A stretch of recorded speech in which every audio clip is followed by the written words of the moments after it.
Everything you believe about being memorable is backwards. And the reason you keep getting forgotten is because you're trying to be seen the wrong way. You know her. She barely speaks in group settings. She's not the loudest in the room. She doesn't dominate conversations or demand attention. But 6 months after meeting her, people still bring her up. They remember exactly what she said. They quote her. They want to be around her. Meanwhile, you've been trying to be more outgoing, more charismatic, more everything, and you're still forgettable. Here's what nobody tells you. Being unforgettable has nothing to do with being loud, and everything to do with being intentional. The women who leave lasting impressions aren't performing confidence. They're operating from a completely different framework. In the next 8 minutes, I'm going to show you why 92% of people are instantly forgettable despite trying so hard to stand out, and the exact pattern the other 8% follow. The ones who walk into a room quietly and somehow become the person everyone remembers. This isn't about faking confidence or pretending to be an extrovert. It's about understanding the psychology of what makes someone impossible to forget. Let's get into it. Here's the uncomfortable truth. Your shyness isn't the problem. Your apologizing for it is. Every time you say sorry for being quiet, you're teaching people that your presence requires an excuse. Every time you overcompensate by talking too much when you're uncomfortable, you're creating noise instead of impact. Every time you force yourself to be someone you're not, you become more forgettable, not less. Because people don't remember performances, they remember authenticity.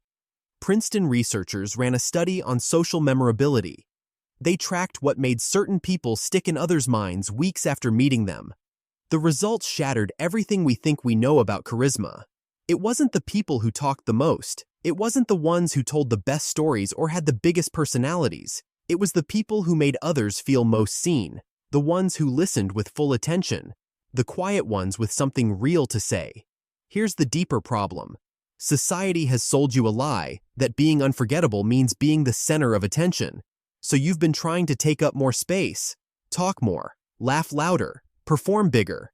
And all that does is blend you into the crowd of people desperately trying to be noticed.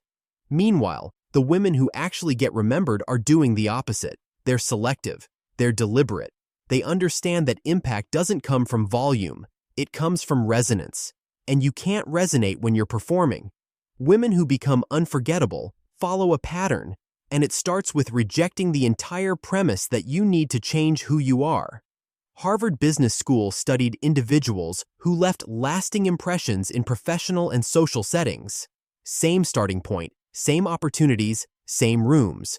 One group tried to be more outgoing. They forced small talk, dominated conversations, tried to be memorable through sheer presence. The other group leaned into their natural temperament. 6 months later, the second group was remembered by 84% of the people they'd met. The first group, 31%. The difference wasn't volume, it was intentionality. When you try to be memorable by being louder, you become background noise. When you're memorable by being present, you become the person they can't stop thinking about.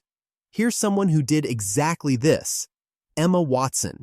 She's not the loudest celebrity. She doesn't dominate every interview. She's not performing charisma, but she's unforgettable. Why? Because when she speaks, it matters. She's selective about what she says and where she shows up. She listens more than she talks, and when she does contribute, it's intentional. The point isn't fame. The point is that she understood early that being memorable isn't about filling every silence. It's about making the moments you do speak count. That's the pattern. When you stop performing and start being intentional, 3 things happen. First, you conserve your energy. No more forcing conversations.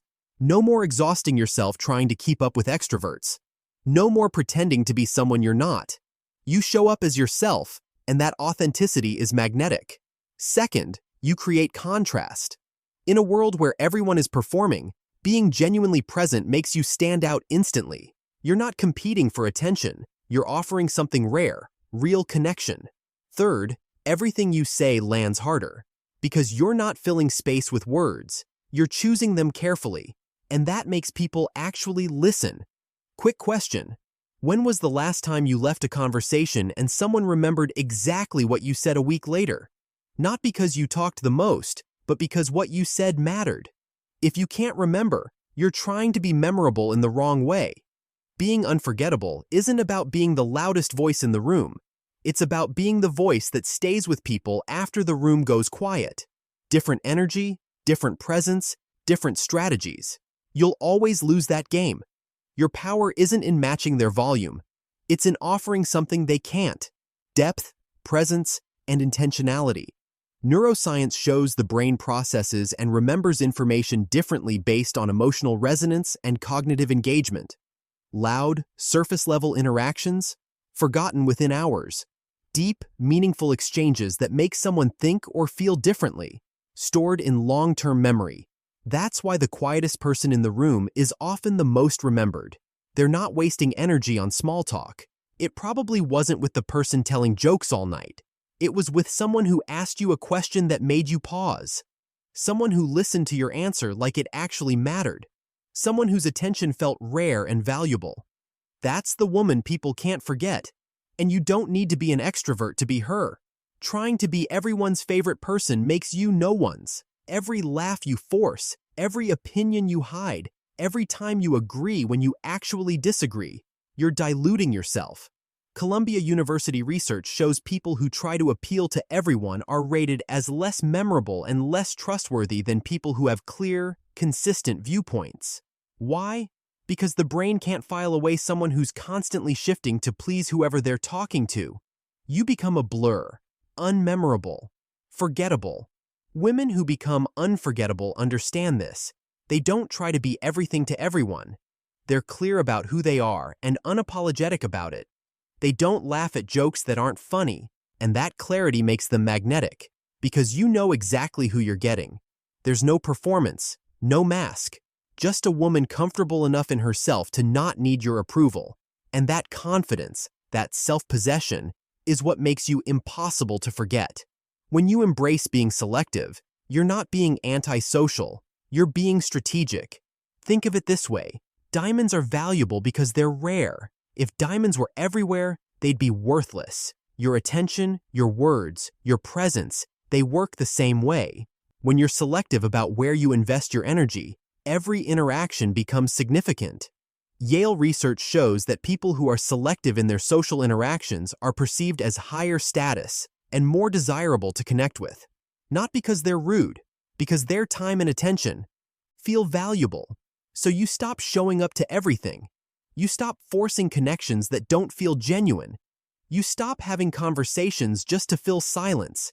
And you become dramatically more memorable to the people who do get your energy. Not saving energy for the next person. Not performing for an audience. Just genuinely there.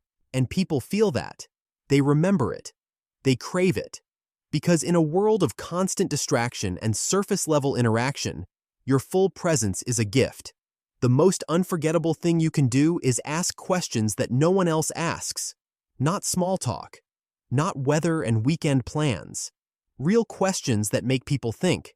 MIT researchers studied conversational patterns and found that people who ask follow-up questions and demonstrate genuine curiosity are rated as significantly more likable and memorable. But here's the key. It can't be performative. You can't ask deep questions as a technique while waiting for your turn to talk. You have to actually care about the answer. And this is where shy women have a massive advantage. You're not rushing to fill silence. You're comfortable in the pause. You're already listening instead of planning what to say next. So when you ask a question, it's genuine. And when someone answers, you're actually processing what they're saying. That level of attention is rare. It makes people feel seen in a way they're not used to. And they don't forget the person who made them feel that way. Here's what separates forgettable people from unforgettable ones. Quality over quantity. They collect contacts. They network. They spread themselves thin, trying to be everywhere and know everyone. Unforgettable people do the opposite. They invest deeply in fewer connections. They show up fully. They remember details. They follow up meaningfully. They build relationships, not networks. Stanford research on social networks shows that people with smaller, more intimate circles report higher satisfaction and are viewed as more trustworthy and memorable by their connections. Why? Because they're not treating relationships like transactions. They're investing real time and energy. So you stop trying to befriend everyone at the party. You have one real conversation instead of 10 shallow ones. You stop collecting followers. You build genuine connections. And those people don't just remember you, they champion you. Remember the pattern behind why most people are forgotten. This is it. They reveal everything immediately. They overshare. They're an open book from the first conversation. And that kills the intrigue. When there's nothing left to discover, there's nothing to remember. Northwestern University research found that people who maintain some level of mystery are perceived as more interesting and are more likely to be sought out for future interactions. Mystery creates curiosity. Curiosity creates engagement. Engagement creates memory. This doesn't mean being closed off or playing games. It means being intentional about what you share and when. It means not dumping your entire life story in the first conversation. It means leaving people wanting to know more. Think about the most interesting people you know. They don't tell you everything. They reveal themselves in layers. Each conversation gives you something new. And that progression keeps you engaged, keeps you thinking about them, keeps you wanting more. The transformation isn't complete until being unforgettable becomes your default. This isn't a technique you turn on at networking events. It's a fundamental shift in how you show up. When you've truly integrated this, you won't think about being memorable. You won't perform intentionality. You'll just be someone who speaks when you have something to say, who listens like it matters, who shows up fully, who doesn't apologize for taking up exactly the amount of space you need. And people won't forget you, not because you tried to be unforgettable, but because you were authentically, unapologetically yourself. So here's what it comes down to. Women who become unforgettable don't try harder. They try differently. They don't compete for attention. They command it through presence. They don't fill every silence. They make their words count. They don't try to connect with everyone. They connect deeply with the right people. And they don't apologize for being quiet. They weaponize it. Most women will watch this and still try to be louder tomorrow. If you're serious, you won't. Right after this video, identify one conversation you're dreading. One event where you usually force yourself to be someone you're not. Speak less, but with more intention. Ask one real question. Be fully present for one genuine connection. Don't try to work the room. Just be unforgettable to one person. Then come back in 90 days and tell me how different you feel. Because understanding how to be unforgettable means nothing. Actually, being yourself unapologetically is everything.